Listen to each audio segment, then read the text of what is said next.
Welcome back to Cross Country. So tonight I want to have a discussion with you about guns, about violence, about the awful situation that unfolded 1 week ago today in Buffalo. We know the sick, demented killer was motivated by race, but what else have we learned? Well, he previously sat in the classroom wearing a full hazmat suit and threatened his classmate. Did anyone think that raised a red flag? He invited more than a dozen individuals to a chat room before the attack to talk about his intentions. No one thought to report that? Now, our leaders claim he slipped through the cracks, and now tens lives have been cut short. Now, when I started this show, I promised you that I would not only discuss problems, but offer solutions. Sadly, our leaders don't seem to agree with this approach. There are certain things we can do. We can keep assault weapons off our streets. Bring to bear all the resources we have, whether it's smarter gun laws in our nation. We have to focus on sensible gun control. But President Biden appointed Governor Hochul and Buffalo Mayor Byron Brown. Not only do you miss the cause of the problem, you're miles away from offering a solution. That's why people don't trust you. And that's why people trust the Second Amendment.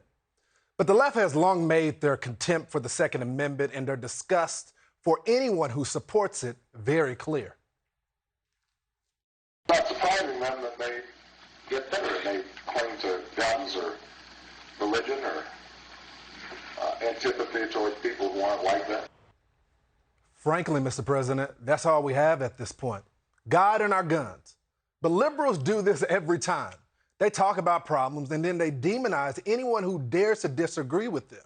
The strategy has been clear for years. Never want a serious crisis to go to waste. And what I mean by that, it's an opportunity to do things that you think you could not do before. I'm sorry, you all let us down. We don't want a lecture on our constitutional right to defend ourselves. What the left doesn't seem to understand, it actually works.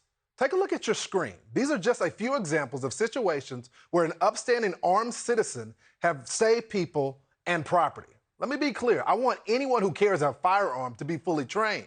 That goes without saying. And with that, I have a story about my own to tell you.